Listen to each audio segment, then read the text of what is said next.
Good morning once again friends and welcome to my channel grammar Guru Mohit chaos. पिछली video में हम लोगों ने देखा था change the narration introduction part 1 और आज की वीडियो में हम लोग देखने वाले हैं change the narration introduction part 2। जैसे कि मैंने आप लोगों को पहले ही बताया हुआ है कि ये जो टॉपिक है ये ग्रामर का सबसे लेंथी टॉपिक है, इस वजह से इसको पहले समझना बहुत ज्यादा जरूरी है, क्योंकि जब हम लोग इस टॉपिक में आगे आगे बढ़ेंगे तो सेंटेंस के टाइप के अनुसार हम लोग अपना जो सेंटेंस है उसको हम डायरेक्ट नरेशन से इनडायरेक्ट नरेशन में ट्रांसफॉर्म करेंगे। उसके लिए हमको रूल्स चाहिए होंगे, तो ये रूल्स को समझने के लिए ही ये जो तैयारी सब हो रही है ये रूल्स को समझने के लिए हो रही है। तो देखो पिछले वीडियो में हम लोगों ने देखा कि सबसे पहले हमने देखा what is mean by narration and what is the origin of the word narration. Narration ये जो वर्ड है ये कैसे बनता है और नरेशन का मतलब क्या होता है। उसके बाद हमने देखा कि इसमें कौन से तीन लोग सबसे इंपॉर्टेंट होते हैं। ठीक है, एक होता है स्पीकर, एक होता है रिपोर्टर, तीसरा होता है थर्ड पर्सन, वो हम लोग ऑलरेडी देख चुके हैं। उसके बाद हम लोगों ने देखा कि जो चेंज द नरेशन होता है इसके कितने टाइप्स होते हैं, दो टाइप्स होते हैं और ये होते हैं डायरेक्ट नरेशन और इनडायरेक्ट नरेशन। आज के वीडियो में हम इससे आगे बढ़ने की कोशिश करेंगे कि जब हम लोग किसी सेंटेंस को डायरेक्ट टू इनडायरेक्ट नरेशन में ट्रांसफॉर्म करते हैं तो उसके पहले और क्या क्या बातें जानना जरूरी होती है। तो चलिए आज का वीडियो स्टार्ट करते हैं, लेकिन उससे पहले अगर आप लोगों ने मेरे चैनल को अब तक सब्सक्राइब न किया हो तो प्लीज चैनल को सब्सक्राइब कीजिए और बेल आइकन दबाना न भूलें, ताकि आपको इंग्लिश ग्रामर पर नई नई वीडियोस आप तक पहुंच सके। ओके, तो देखिए आज का जो हमारा टॉपिक है वो है चेंज द नरेशन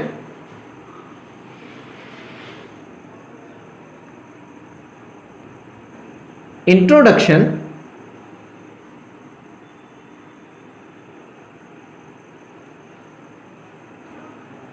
पार्ट 2। तो इस पार्ट 2 में सबसे पहले तो आप लोग ये समझ लीजिए कि यहां पर जो सेंटेंस होता है, डायरेक्ट नरेशन का जो सेंटेंस होता है, इसके दो पार्ट्स होते हैं। पहला पार्ट जो इन्वर्टेड कॉमा के बाहर होता है और दूसरा पार्ट जो इन्वर्टेड कॉमा के अंदर होता है। इस हिसाब से इस टॉपिक में डायरेक्ट नरेशन में सेंटेंस के दो पार्ट्स होते हैं। एग्जाम्पल लेकर देखते हैं, ठीक है, और इसको समझते हैं।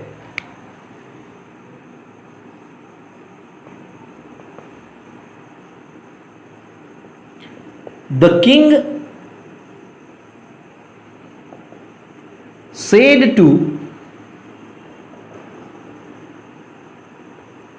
his servants, comma into inverted comma, go and get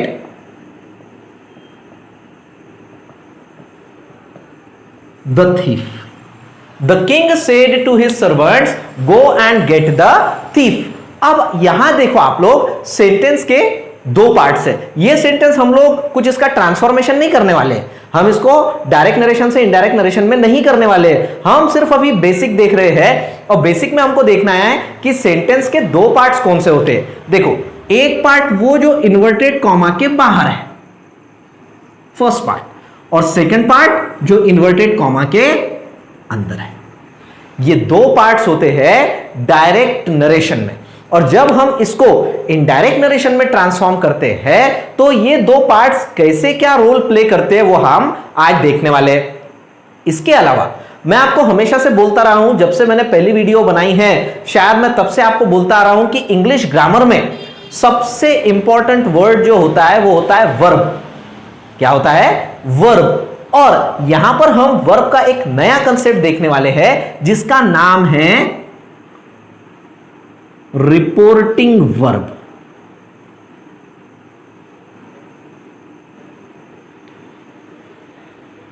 क्या नाम है इसका? Reporting verb. अब ये रिपोर्टिंग वर्ब क्या होता है, तो सबसे पहले हम इसकी डेफिनेशन देख लेते हैं। डेफिनेशन देखने से पहले आपको एक और बात मैं याद दिला दूं कि जो लोग वीडियोस देख रहे हैं मेरे, उनसे ये रिक्वेस्ट है कि वो पेन और डायरी या बुक लेकर बैठे और ये सब कुछ नोट करें ताकि आपको जानने में समझने में आसानी हो जाएगी। ओके, तो देखिए रिपोर्टिंग वर्ब क्या होता है। A verb outside the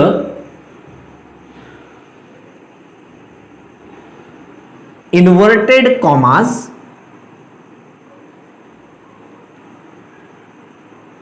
is called as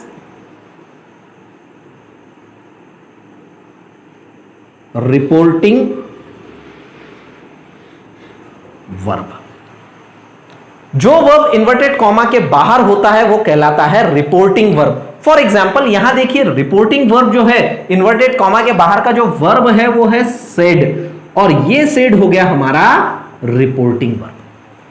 ये क्या हो गया हमारा रिपोर्टिंग वर्ब। जो रिपोर्टर को थर्ड पर्सन को जब वो रिपोर्ट करेगा उस समय ये रिपोर्टिंग वर्ब बहुत ही मेन रोल प्ले करता है। और जैसे मैंने आपको बताया इस टॉपिक का ये सबसे इंपॉर्टेंट वर्ड होता है, सबसे इंपॉर्टेंट वर्ड होता है। ये वो वर्ड होता है जिस पर इनडायरेक्ट नरेशन का पूरा कंस्ट्रक्शन डिपेंड करता है।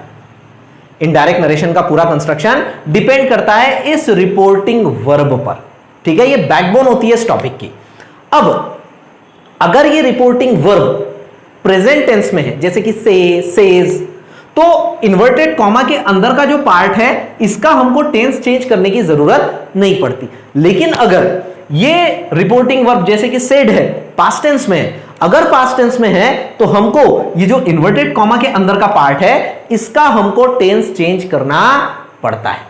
ये टेंस हम कैसे चेंज कर सकते हैं, इसके लिए हमको यहां पे एक टेबल बनाना पड़ेगा। उस टेबल के अनुसार हम इसको अच्छे से समझ सकते हैं कि अगर रिपोर्टिंग वर्ब पास्ट टेंस में है तो हम ये इन्वर्टेड कॉमा के अंदर के पार्ट का टेंस कैसे चेंज कर सकते हैं। तो सबसे पहले उसके लिए एक टेबल तैयार कर लेते हैं। ओके, तो जैसे मैं आप लोगों को कह रहा था कि अगर रिपोर्टिंग वर्ब प्रेजेंट टेंस में है तो हमको इन्वर्टेड कॉमा के अंदर का जो पार्ट है उसका टेंस चेंज करने की जरूरत नहीं है। लेकिन अगर ये रिपोर्टिंग वर्ब पास्ट टेंस में है तो तब हमको इन्वर्टेड कॉमा के अंदर का जो पार्ट होता है उसका टेंस कैसे चेंज करना पड़ता है, उसके लिए हमको यहां पर एक टेबल बनाने की जरूरत पड़ेगी। तो ये टेबल होगा सिर्फ 2 कॉलम्स का, जिसमें एक कॉलम होगा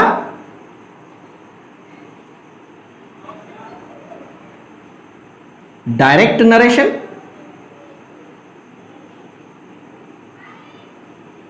और दूसरा कॉलम होगा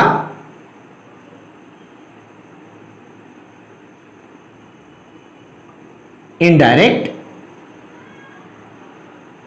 नरेशन।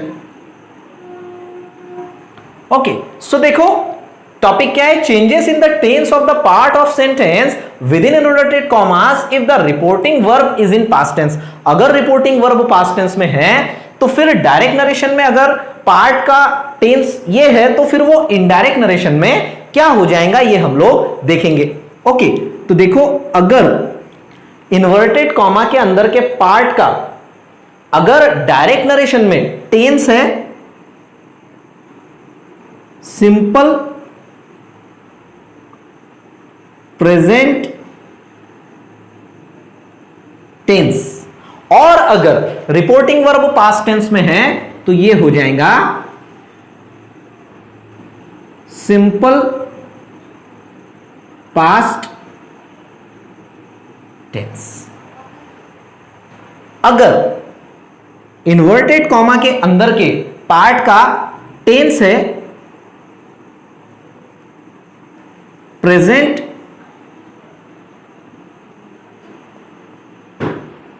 कंटिन्यूअस टेंस तो वो हो जाएगा पास्ट कंटिन्यूअस टेंस। अगर इन्वर्टेड कॉमा के अंदर का जो पार्ट है उसका अगर टेंस है प्रेजेंट परफेक्ट टेंस तो वो हो जाएगा पास्ट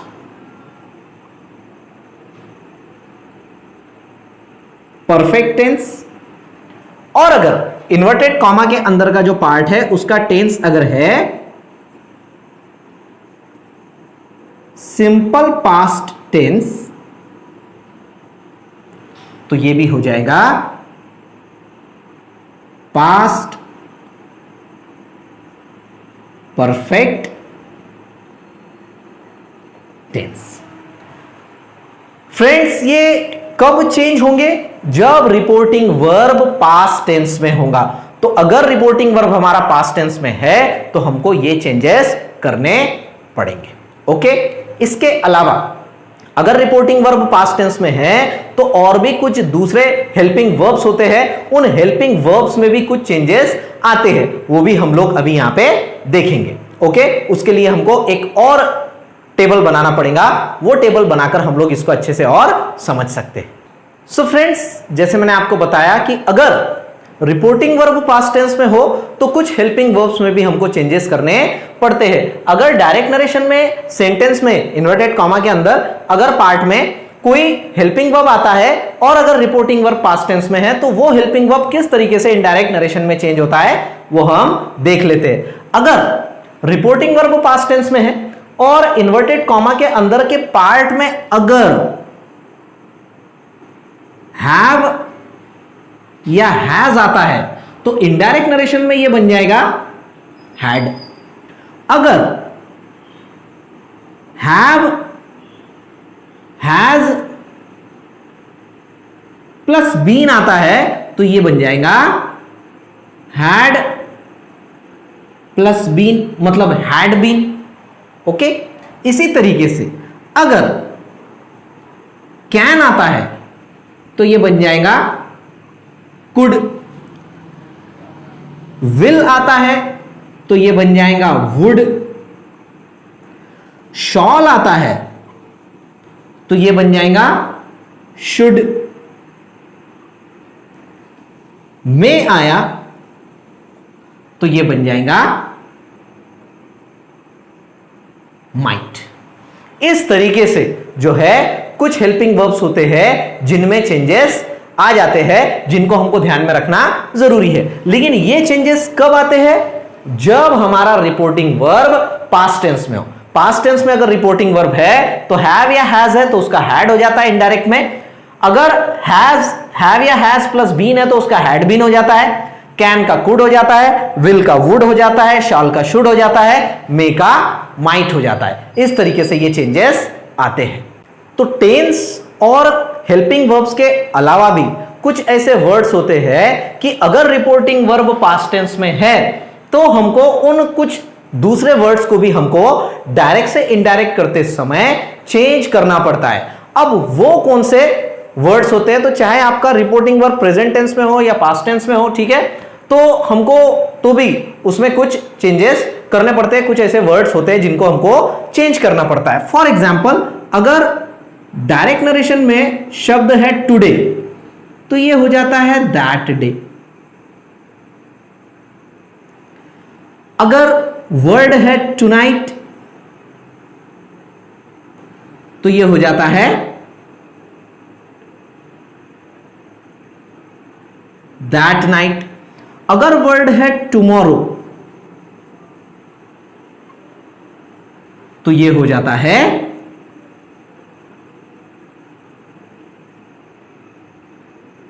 द नेक्स्ट डे। अगर वर्ड है येस्टरडे तो ये हो जाता है द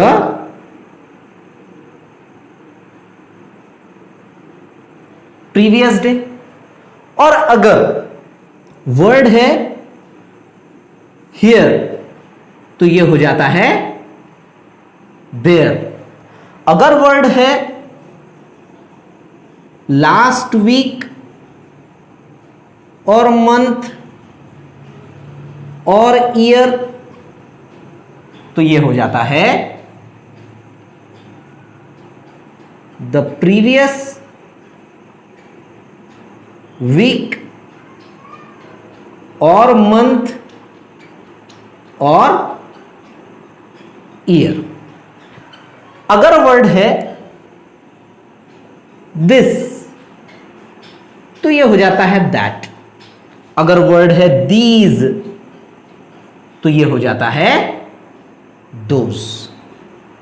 इसी तरीके के और कुछ वर्ड्स होते हैं जिनको हमको चेंज करना जरूरी होता है, जिनको ध्यान में रखना बहुत जरूरी है। तो देखो, हमने आज देखा कि अगर हम लोग चेंज द नरेशन देख रहे हैं तो हमको उसका बेसिक नॉलेज होना बहुत ही जरूरी होता है। ठीक है, इसके बाद हम लोग देखेंगे कि जो नरेशन को जब हम लोग चेंज करते हैं तो सेंटेंस का टाइप कितना इंपॉर्टेंस रखता है। क्योंकि अगर सेंटेंस असर्टिव सेंटेंस है तो उसके कुछ अलग रूल्स होते हैं, इंपरेटिव है तो अलग होते हैं, डब्ल्यूएच टाइप इंट्रोगेटिव है तो अलग होते हैं, वर्बल टाइप इंट्रोगेटिव है तो अलग होते हैं, एक्सक्लेमेटरी है तो अलग होते हैं। तो अब सेंटेंस वाइज हम लोग चेंज द नरेशन को आगे देखेंगे। होप आपको आज का वीडियो पसंद आया होगा, तो उसे लाइक कीजिए और हमारे साथ इस चैनल पे बने रहिए। Have a nice day. Thank you.